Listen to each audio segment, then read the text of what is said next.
ವೀಕ್ಷಕರೇ ನಮಸ್ಕಾರ. ನೀವು ನೋಡ್ತಾ ಇದ್ದೀರಾ ಆರ್ ಮ್ಯಾಕ್ಸ್ ಕನ್ನಡ. ನಾನು ಅಶ್ವಿನಿ ಭಟ್. ಇಲ್ಲಿ ಬೇಲಿಯೇ ಎದ್ದು ಹೊಲ ಮೇಯ್ದಂತಾಗಿದೆ. ಬ್ಯಾಂಕ್ ನಲ್ಲಿ ಗೋಲ್ಡ್ ಲೋನ್ ಅಪ್ರೂವ್ ಮಾಡುವ ಅಧಿಕಾರಿಯೇ ಬ್ಯಾಂಕ್ಗೆ ಕೋಟ್ಯಾಂತರ ರೂಪಾಯಿ ವಂಚನೆ ಎಸಗಿರುವ ಪ್ರಕರಣ ಬೆಳಕಿಗೆ ಬಂದಿದೆ.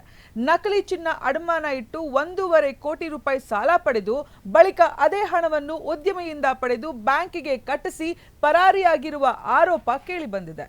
ಪೀಣ್ಯ ಪೊಲೀಸ್ ಠಾಣೆಯಲ್ಲಿ ಪ್ರಕರಣ ದಾಖಲಾಗಿದ್ದು ಆರೋಪಿ ನಾಗೇಶ್ಗಾಗಿ ಪೊಲೀಸರು ಹುಡುಕಾಟ ನಡೆಸ್ತಾ ಇದ್ದಾರೆ. ಈ ಕುರಿತ ಒಂದು ವರದಿ ಇಲ್ಲಿದೆ ನೋಡಿ. ಗೋಲ್ಡ್ ಲೋನ್ ಹೆಸರಿನಲ್ಲಿ ಬ್ಯಾಂಕ್ಗೂ ಉದ್ಯಮಿಗೂ ಒಂದೇ ಸಮಯದಲ್ಲಿ ವಂಚನೆ ಮಾಡಿದ ಆರೋಪ ಈಗ ಬೆಳಕಿಗೆ ಬಂದಿದೆ. ಬೆಂಗಳೂರಿನ ಪೀಣ್ಯ ಪೊಲೀಸ್ ಠಾಣೆ ವ್ಯಾಪ್ತಿಯ ಇಂಡಸ್ಇಂಡ್ ಬ್ಯಾಂಕ್ ನಲ್ಲಿ ಗೋಲ್ಡ್ ಲೋನ್ ಅಪ್ರೂವ್ ಮಾಡುವ ಕೆಲಸ ಮಾಡ್ತಿದ್ದ ನಾಗೇಶ್ ಎಂಬಾತನೇ ಈ ವಂಚನೆಯ ಪ್ರಮುಖ ಆರೋಪಿ ಎನ್ನಲಾಗಿದೆ.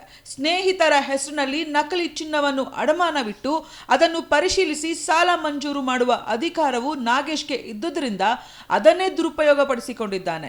ಈ ರೀತಿ ಸುಮಾರು 15 ಖಾತೆಗಳ ಮೂಲಕ ಬರೋಬ್ಬರಿ 1,53 ಲಕ್ಷ ರೂಪಾಯಿ ಗೋಲ್ಡ್ ಲೋನ್ ಪಡೆದು ಬ್ಯಾಂಕ್ಗೆ ವಂಚನೆ ಎಸಗಲಾಗಿದೆ ಎಂದು ತಿಳಿದು ಬಂದಿದೆ. ಬ್ಯಾಂಕ್ ಆಡಿಟ್ ವೇಳೆ ಅಕ್ರಮ ಬಯಲಾಗಿದ್ದು ಹಣ ಮರುಪಾವತಿಗೆ ಬ್ಯಾಂಕ್ ಒತ್ತಡ ಹೇರಿದ ಬಳಿಕ ನಾಗೇಶ್ ಮತ್ತೊಂದು ಸಂಚು ರೂಪಿಸಿದ್ದಾನೆ. ಸ್ನೇಹಿತರ ಮೂಲಕ ಜಗದೀಶ್ ಎಂಬ ಉದ್ಯಮಿಯನ್ನು ಪರಿಚಯಿಸಿಕೊಂಡ ಆರೋಪಿ ಹರಾಜಿಗೆ ಬಂದ ಚಿನ್ನವನ್ನ ಕಡಿಮೆ ಬೆಲೆಗೆ ಕೊಡಿಸುತ್ತೇನೆ, ಈಗಿನ ಮಾರುಕಟ್ಟೆ ಬೆಲೆಗೆ ಸುಮಾರು 40 ಲಕ್ಷ ರೂಪಾಯಿ ಲಾಭವಾಗುತ್ತದೆ ಎಂದು ನಂಬಿಸಿದ್ದಾನೆ.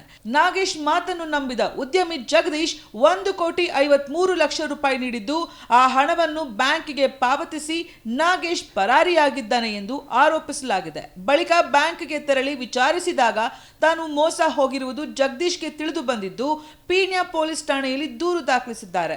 ಪ್ರಕರಣ ದಾಖಲಿಸಿಕೊಂಡಿರುವ ಪೊಲೀಸರು ಆರೋಪಿ ನಾಗೇಶ್ ಬಂಧನಕ್ಕಾಗಿ ಬಲೆ ಬೀಸಿದ್ದಾರೆ.